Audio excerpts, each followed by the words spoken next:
ပြောနှုတ်တော့ဖွင့်တောက်ကြသမီးနဲ့ဘလို့ဟမ်ညီမလေးလားအေးညီမလေးအကူတော့လားအကူတော့လားအကူတော့လားအမတော့လား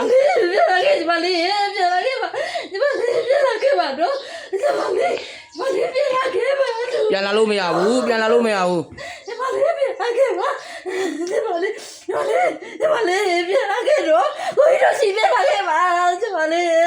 ပြန်လာလို့မရဘူးအကူတော့နော်အဲ့တော့ကျွန်တော်တို့ကသူ့အသက်ဟိုအလှခံအောင်ပါပြန်လာလို့မရဘူးဒီမှာအဘတွေရှိတယ်မအဘတွေရှိတယ်နော်ပြန်လာခဲ့ပါလို့နော်ပြန်လာခဲ့ပါလို့ကိုကြီးတို့ပြန်လာခဲ့ပါလို့ပြန်ခဲ့လို့မရဘူးပြန်ခဲ့လို့မရဘူးနော်ကြီးစနန်းစပရန်းစတိုက်စမမလေးအတင်းတို့ကလည်းတက်စီကဘနာရှေးချောင်းထားတာအဘတို့ပေါင်းရဲ့အမတို့ပေါင်းရဲ့နော်ဘာဖြစ်နေလဲပြောသတိရလို့ပါကိုသတိရလို့ပါအေးသတိရတယ်ဆိုရင်လူပြပါကောင်းကောင်းကိုထားအောင်နော်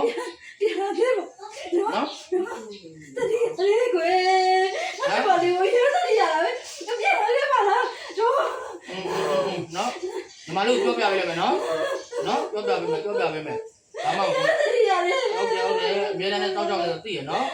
အဲ့လိုကဲဒီညီမလေးစိတ်ဝင်လို့ဆက်တာလေဆိုသမီးပါတီအောင်တတန်းလေးကြည့်အောင်ဒါလူပြေမှာသာသနာပြုနေအောင်လုပ်ထားအောင်နော်ဘာလို့ရင်လဲပြောညီမတို့သူပြန်လာပြီးရောလေသူ့ကိုမခေါ်ပါနဲ့နော်သူ့ကိုမခေါ်နဲ့အတိမကလေးပြုဝင်မယ်နော်တိုက်အတင်းလို့လာပြီးတော့ပြန်ကြပါတော့ကျွန်တော်ဆရာလည်းမင်းတို့တော့တနက်တော့ကြည့်ရပါတော့ကြည့်ရတယ်ဒါရတနက်တကန်းလို့ခိတ္တရိုင်မှာပြန်ကြပါဘူးလို့မေတ္တာထားပါလို့ဆိုပြန်ကြပါဘူးလို့တာမိတတိဆိုပြန်ကြပါဘူးလို့ဒီတိုင်းလာလိုက်တော့ပြန်ကြပါဘူးလို့ကိုယ်တော်တိုက်ပေါင်းတော့လို့ဒီလိုထန်တဲ့ခါလို့ပြန်လေလို့တွတ်ကြပါဘူးလို့မေတ္တာထားပါပြန်တော့